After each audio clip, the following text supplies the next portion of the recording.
I give the floor to Ms. Wai Wai Nu, founder and executive director of the Women's Peace Network in Myanmar.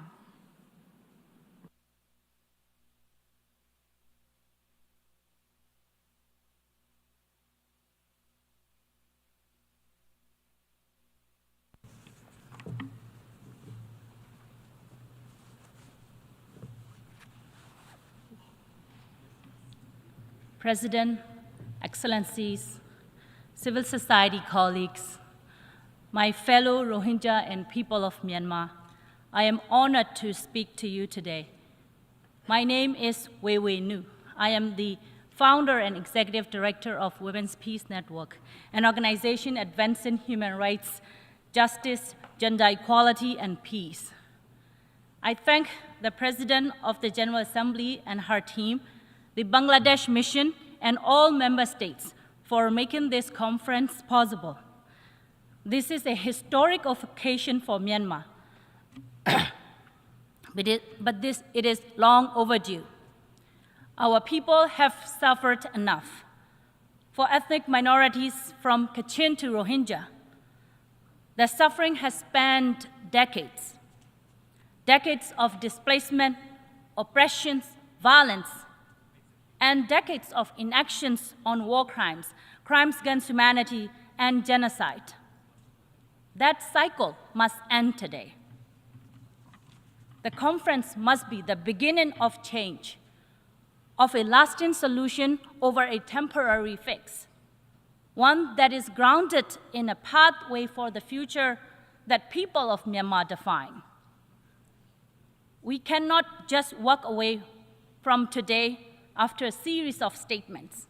Instead, we need a concrete follow-up mechanisms, one that ensures sustained monitoring of the result of today's conference, clear benchmarks, and above all, the meaningful inclusions of the community's voices in all decisions about their futures.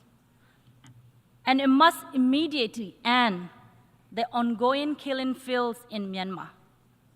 As I speak, the Burmese military junta is continuing to commit mass atrocities all across the country. Airstrikes are killing women and children, youth are being forcibly conscripted, political prisoners are tortured, women and girls and LGBTQI+ people are raped as weapons of war. In Rakhine State, after decades of genocide, the Rohingya are facing a total, complete destruction. The junta Bloc 8 recruits Rohingya as human shield and continues systematic persecution. The genocide did not end in 2017. It has worsened. Rohingya are now being targeted by Arkan Army, the AA. Over the past 2 years, the AA has seized control of much of Rakhine, including the North and Bangladesh border. Despite promises, its actions mirror the junta: massacre, arson, torture, forced recruitment, forced transfer of people, and sexual violence. It is now denying aid to the Rohingya and is systematically starving them to death by confining them and restricting their movement.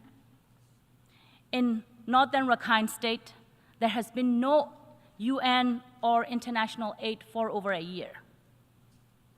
Like the military, the AA is denying its atrocities, even publicly bashing UN reports on Myanmar.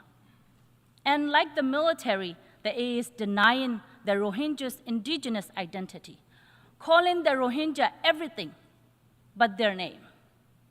Meanwhile, the violence is also affecting everyone in Rakhine State.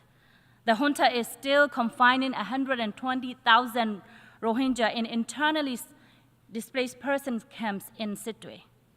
There, the military continues to abuse and deny basic human necessity, forcing them to suicide or flee by boat. The military is also attacking areas with ethnic Rakhine, Kaman, Dainet, Mro, and other minorities. Just a couple of weeks ago, the military bombed a boarding school at night, killing dozens of Rakhine children and injuring many. No one is spared. It is also true that armed groups that are undemocratically claiming to represent the Rohingya have collaborated with the military. The AA has taken these as excuses to inflict collective punishment on Rohingya civilians. And when it suits its goal, like improving image before this conference, AA would orchestrate a media campaign to whitewash its actions to the international community.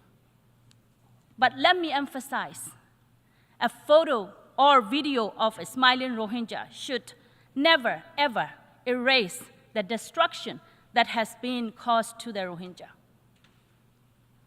What the AA is doing now is detrimental to the people of Arakan and their common future. All I and my community have wanted is to live in peace with our diverse neighbor in our homeland. So if the AA also genuinely seeks coexistence, it can use its newfound power to take measures that allow for safe and voluntary return of Rohingya and ability not just to live, but thrive with equal rights. If there is a will, there is a way. It can easily protect Rohingya, allow aid to enter, hold perpetrators of atrocities accountable, and creates conditions for genuine, peaceful coexistence. Unfortunately, we know by now that that will not happen anytime soon. And the genocide victims and survivors are, when the genocide victims and survivors are at risk of exterminations by the multiple actors, there is no time to waste. The international community must immediately intervene to exercise its responsibility to protect the remaining Rohingya. Cross-border aid or a humanitarian corridor must be established along the Myanmar-Bangladesh border so that the life of the starving civilians can be saved.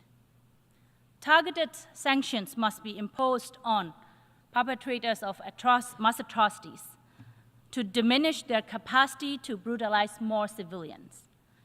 An independent body must be deployed to Rakhine State to monitor the situations and collect the evidence of atrocities. Without actions, Rohingya exodus will continue until there is no more Rohingya left in Myanmar. Excellencies, as long as atrocities against civilians continue, the refugee crisis will continue. This cycle of atrocities and mass displacement has spanned Myanmar's history. We saw this in 1978, in 1991, in 2017, and now again. I urge all of you to ask yourself, why do we see these patterns happening over and over again? Because for Rohingya and fellow ethnic minorities, the answer has always been clear: impunity. For 70 years, the military has escaped justice. The impunity emboldened others to follow. And in impunity is the only way to end atrocities. Therefore, international community must end this impunity that is at the root of all atrocities. Perpetrators of atrocities against civilians must be held accountable. Justice is not optional. It is the only deterrent, the only path to peace. Effective justice and accountability initiatives are crucial in deterring actors from committing more atrocities. And with effective international support, these holistic forms of deterrence can establish framework of lasting peace. Lasting peace is a necessary precondition for the repatriation Rohingya and all other refugees. Excellencies, let me emphasize this again. Lasting peace in Myanmar fundamentally depends on justice and accountability. And lasting peace can happen in a federal democracy where the Rohingya and other ethnic minorities have constitutionally granted equal rights and self-determinations and are free to exercise them. The international community thus must prioritize meaningful engagement with the pro-democracy movement over the military. All the people of Myanmar want is the military to be held accountable and kept out of politics. By now, we know that soft diplomacy is clearly not enough to change the military's illegal, brutal behavior. Soft diplomacy only prolongs the country's crisis. And when there is so much human suffering already, there is no time to waste. The international community must take all measures to dismantle its failed approach and build a practical one. I thus urge the international community to move beyond ASEAN 5-point consensus. It has failed the people of Myanmar over 4 years. There is no consensus as long as the military is free to violate it. The international community must condemn the military's upcoming sham election. Accepting election as an exit strategy will only bring more violence, thus more refugees from Myanmar. Ultimately, creating conditions for more mass displacement is impractical, especially when the will and capacity to protect refugees is diminishing.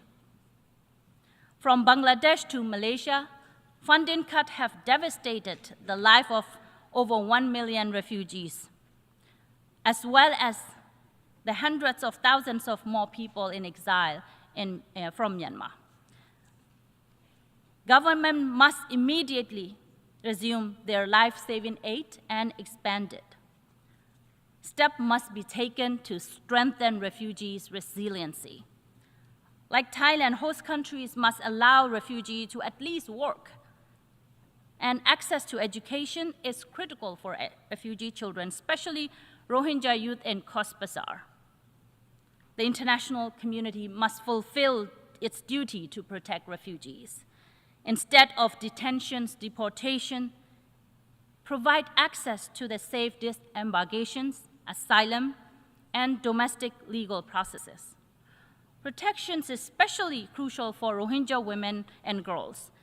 They continue to face brutal forms of violence as refugees, even after fleeing genocide. This is intolerable. Excellencies, you already have the evidence. You already have the power. What is missing is the political will. The people of Myanmar demand accountability and an end to impunity and an end to oppressions. Let this conference be a historic turning point, the end of missed opportunities and the beginning of the lasting solution.